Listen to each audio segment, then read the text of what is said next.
परम पूज्य शंकराचार्य जी का आशीर्वाद लेने मैं यहाँ पर पहुँचा हूँ और जो कुछ भी घटना उनके साथ हुई वो मन को पीड़ा देने वाली, दुख देने वाली है कि 90 साल के बुजुर्ग को घसीट घसीट के मारा गया, पीटा गया।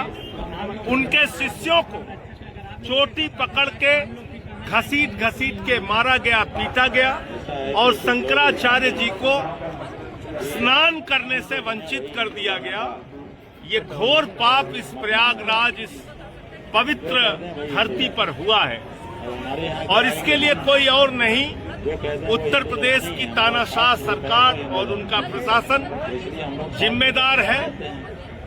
साथ ही साथ इतना बड़ा दुर्भाग्यपूर्ण मामला है कि शंकराचार्य जी से शंकराचार्य होने का प्रमाण मांगा जा रहा है। जो लोग आज तक अपनी डिग्री नहीं दिखा पाए वो शंकराचार्य जी से शंकराचार्य होने का प्रमाण मांग रहे हैं। शंकराचार्य क्या कोई प्रधानमंत्री तय करेगा, कोई मुख्यमंत्री तय करेगा, कोई पुलिस का कमिश्नर या कानून गो तय करेगा?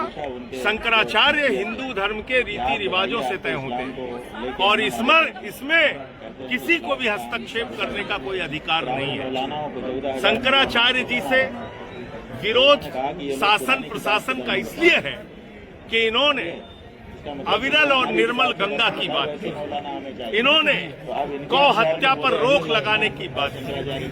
पूज्य शंकराचार्य जी ने माघ मेला जब महाकुंभ हुआ उस दौरान जो भगदड़ में मृत्यु हुई उस पर सवाल उठाए। तो इसलिए आज उस चिढ़ के कारण, उस जो इन्होंने समय समय पर अपना तीव्र विरोध दर्ज कराया उसके कारण से शंकराचार्य जी का अपमान हो रहा है। इसलिए मैं अपना समर्थन देने के लिए आया हूं क्योंकि कल तक मेरी पदयात्रा थी। पदयात्रा के दौरान मैं नहीं आ पाया, मेरी फोन पे बात हुई थी पूज्य शंकराचार्य जी से और आज मैं आया हूं अपना समर्थन व्यक्त करने के लिए।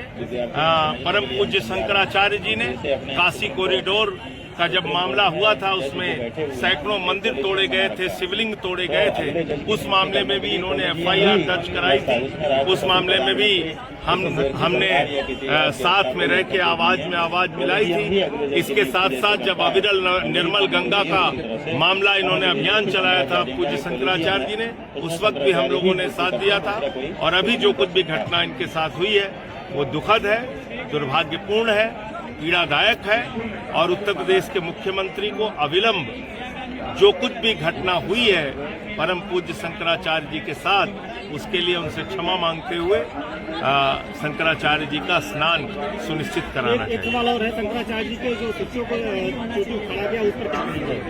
मैं वही तो कह रहा हूँ कि ये तानाशाही की पराकाष्ठा है, ये हिटलर शाही की पराकाष्ठा है कि आप परम पूज्य शंकराचार्य जी के साथ के जितने भी लोग उस दिन साथ में थे, उनके बटुक थे, शिष्य थे, उनको घसीटा गया, मारा गया, पीटा गया।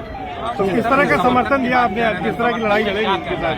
अरे यार, समर्थन दिया। देखिए, जहां जिस मंच पर मुझे अपनी बात कहने बोलने का अवसर मिलेगा वहां अपनी बात कहेंगे। और दूसरी बात, जरूरत पड़ेगी, अभी यह आंदोलन ऐसा प्रतीत हो रहा है कि जिस तरह से प्रशासन का रुख है, शासन का रुख है, हो सकता है प्रयागराज से दिल्ली तक यह आंदोलन जाए तो वो दिल्ली में भी इसकी गूंज आपको सुनाई देगी। मैं अभी सिर्फ इतना कह रहा हूं, 28 तारीख से संसद शुरू हो रही है, संसद में इस मामले की गूंज आपको सुनाई पड़ेगी।